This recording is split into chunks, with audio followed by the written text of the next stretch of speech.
అనంతపురం నగరంలో ఎప్పుడూ లేని విధంగా కూటమి నాయకులు విష సంస్కృతికి నాంది పలికారని నగరం మేయర్ వసీం అన్నారు. అనంతపురం జిల్లా వైఎస్ఆర్ కాంగ్రెస్ పార్టీ కార్యాలయంలో వైసీపీ నాయకులతో కలిసి మీడియాతో మాట్లాడుతూ నగరంలో భిన్నమైన వర్గాల వారు నివాసం ఉంటున్నారని, ఇక్కడ ఎంతో స్వేచ్ఛాయుత వాతావరణం గతంలో ఉండేదన్నారు. కానీ మీ ప్రభుత్వం అధికారంలోకి వచ్చిన తర్వాత ఎక్కడ చూసినా దౌర్జన్యాలు, బెదిరింపులు, అక్రమ వసూళ్లు జరుగుతున్నాయని ఆరోపించారు. ముఖ్యంగా ఎమ్మెల్యే దగ్గుపాటి పేరు చెప్పి ఇష్టానుసారంగా అక్రమ వసూళ్లు చేస్తున్నారన్నారు. రాయల్ మురళి ఒక మైనార్టీ వ్యక్తిపై దూషణలకు దిగడమే కాకుండా దాడులు చేశారని, దీనికి మీరేం సమాధానం చెబుతారని ప్రశ్నించారు. ఏకంగా పోలీసులపై కూడా దాడులకు తెగబడుతున్నారని విరుచుకుపడ్డారు. ఇప్పటికే సామాన్య ప్రజలు, వ్యాపార వర్గాల వారు అధికార పార్టీ నాయకుల దౌర్జన్యాలకు విసిగిపోయారని మేయర్ వసీం అన్నారు. మనం అనంతపురం నగరంలో చూసుకుంటే టీడీపీ నాయకులు కూటమి ప్రభుత్వం ఏర్పాటైనాక ఈ 8 నెలల్లో ఏ విధమైన సంఘటనలు జరుగుతున్నాయో కూడా ప్రజలందరూ కూడా గమనిస్తున్నారు. గతంలో ఎప్పుడూ చూడలేదు మేము.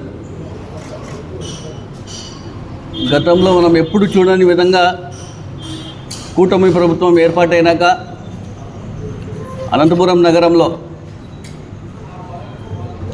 కక్ష సాధింపులు, దౌర్జన్యాలు, దాడులు ఏ విధంగా జరుగుతున్నాయో కూడా ప్రజలందరూ కూడా గమనిస్తున్న విషయం కూడా మీ అందరికీ తెలియజేస్తున్నాను. అదేవిధంగా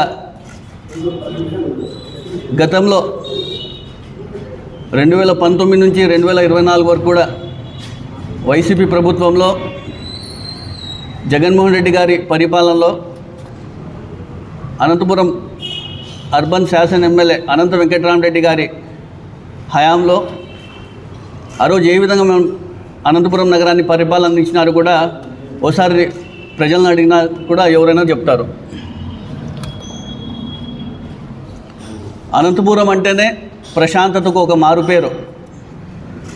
రాష్ట్రంలోనే ఎక్కడ లేని విధంగా అనంతపురం నగరంలో ఒక ప్రశాంతత ఉందని కూడా ప్రతి ఒక్కరూ తెలిసిన విషయమే. ఇది ఇతర ప్రాంతాల నుంచి, ఇతర నియోజకవర్గాల నుంచి, ఇతర గ్రామాల నుంచి ఇక్కడ ప్రజలు వచ్చి స్థిరపడిన విషయం కూడా మనందరికీ తెలిసినదే. అనంతపురం నగరానికంటేనే ఒక మంచి పేరు, ప్రశాంతత ఇవన్నీ ఉన్నాయి కూడా ప్రతి ఒక్కరికి తెలుసు. కానీ కూటమి ప్రభుత్వం వచ్చినాక అనంతపురం నగరానికి ఆ మంచి పేరుని పోగొడుతున్న విషయం కూడా ప్రజలందరూ కూడా గమనిస్తున్నారు. ఎన్నికలు జరిగాయి. ఎన్నికల్లో కూడా ఎక్కడ కూడా ఏ గొడవ లేకుండా ఎన్నికలు జరిగాయి. ప్రజలందరూ సూపర్ 6 హామీల్ని నమ్మారు. ప్రజా తీర్పు చంద్రబాబు నాయుడు గారి పార్టీని గెలిపించారు. సంతోషం. ప్రజా తీర్పును మేము గౌరవిస్తాం. మంచి చేస్తారనే ఉద్దేశంతో చంద్రబాబు నాయుడు గారిని గెలిపించడం జరిగింది. అనంతపురం శాసనసభ్యులైనటువంటి దగ్గుబాటి ప్రసాద్ గారిని కూడా గెలిపించడం జరిగింది. సంతోషం.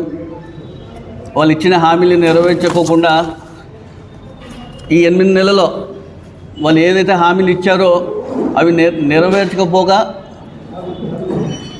కక్ష సాధింపులు, దాడులు, దౌర్జన్యాలు, మామూలు వసూళ్ళు, భూ కబ్జాలు, సెటిల్మెంట్స్తో ఈరోజు ఏ విధంగా అనంతపురం నగరాన్ని ముందుకు తీసుకెళ్తున్న విషయం కూడా ఓసారి గమనించాలని కూడా ప్రజలందరినీ కూడా కోరుతున్నాను. ఏ సంఘటన జరిగిన ప్రతి ఒక్క సంఘటన కూడా సోషల్ మీడియా ద్వారా కానివ్వండి, పత్రికల్లో కానివ్వండి, టీవీలలో అన్నీ వచ్చిన విషయాలనే నేను మీ ముందుకు పెడుతున్నాను. గతంలో మనం ఎప్పుడు చూడలే అనంతపురం నగరాన్ని ఈ విధంగా వీళ్ళు భ్రష్టు పట్టిస్తున్నారు. ఈరోజు కూటమి ప్రభుత్వం వచ్చి అనంతపురం నగరాన్ని ఎంత బాగుండేది ఈరోజు చూస్తగిన దాడులు, కక్ష సాధింపులు, దౌర్జన్యాలకు గురవుతుందంటే పోలీస్ వ్యవస్థ ఏం చేస్తుందో కూడా ఒకసారి నేను పోలీస్ వ్యవస్థను కూడా ప్రశ్నిస్తున్నాను. మొన్నటి రోజు మనం చూసాం, పోలీస్ వ్యవస్థ అనేది జిల్లా కేంద్రంగా ఉన్న ఇది అనంతపురం హెడ్ క్వార్టర్స్గా ఉన్నట్టు అనంతపురం జిల్లా పోలీస్ వ్యవస్థ ఇక్కడ ఎస్పీ గారు ఉంటారు, డిఐజీ గారు ఉంటారు, డిఎస్పీ ఉంటారు, సిఐలు ఉంటారు, కలెక్టర్ గారు ఉంటారు, అధికారులు ఉంటారు. అలాంటి అనంతపురం నగరంలో ఇలాంటి దాడులు జరుగుతున్నాయంటే కూటమి ప్రభుత్వం ఏం చేస్తుంది, పోలీస్ వ్యవస్థ కూడా ఏం చేస్తుందని కూడా నేను వీళ్ళందరినీ కూడా ప్రశ్నిస్తున్నాను జరుగుతానని తెలియజేస్తున్నాను. ఈ మధ్యకాలంలోనే సోషల్ మీడియాలో ఒకటి వైరల్ అయిన విషయం కూడా మనం చూసాం. ఒక టీడీపీ నాయకుడు రాయల్ మధు అనే వ్యక్తి ఏ విధంగా నాసిర్ అనే వ్యక్తి పైన దుర్భాషలు ఆడి అతని పైన దాడి చేసిన విషయం కూడా ఏ విధంగా కూడా మనం అందరూ కూడా ఒకసారి గమనించాలా. ఇది నేను కూడా చెప్పడం కాదు, ఇది ఒక సోషల్ మీడియాలో ఈ మధ్యకాలంలోనే వైరల్ అయిన విషయం కూడా మీ అందరికీ చూపిస్తాను. ఈ విధంగా ఆయన అంత మెయిన్ పబ్లిక్ రోడ్లో ఈ విధంగా ఆయన చూస్తుంటే కదా ఏ విధంగా వీళ్ళు పరిపాలన అందిస్తున్నారో ఏ విధంగా మీ అందరూ కూడా ఒకసారి గమనించాలా. ఒకసారి గమనించండి. ఇది ఇంత నడి రోడ్డులో నాసిర్ అనే వ్యక్తి పైన దౌర్జన్యంగా ఏమని చెప్తే మేము ఎమ్మెల్యే మనుషులని చెప్పి వీళ్ళు దౌర్జన్యంగా పబ్లిక్ ప్లేస్లో ఒక వ్యక్తి పైన ఇంత దౌర్జన్యంగా కొడుతున్నాడంటే ఏ విధంగా అనంతపురం నగరాన్ని ముందుకు పోతున్న విషయం కూడా మీరు ఒకసారి గమనించాలా. అదేవిధంగా చూసుకుంటే కింద మొన్నటి రోజు ఒక పోలీస్ కానిస్టేబుల్ సాఫ్ట్వేర్ ఉద్యోగి పైన ఓల్టౌన్లో చేసిన దాడి కావచ్చు. అదేవిధంగా 15 రోజుల ముందు టవర్ క్లాక్ దగ్గర ట్రాఫిక్ పోలీస్ యువకుల పైన చేసిన దాడి కావచ్చు. అదేవిధంగా ఫోర్ట్ టౌన్ పోలీస్ స్టేషన్లో లాయర్ శేషాద్రి పైన గట్టిగా మాట్లాడి ఆయన అనుమానాస్పదిలో మృతి చెందడం కావచ్చు.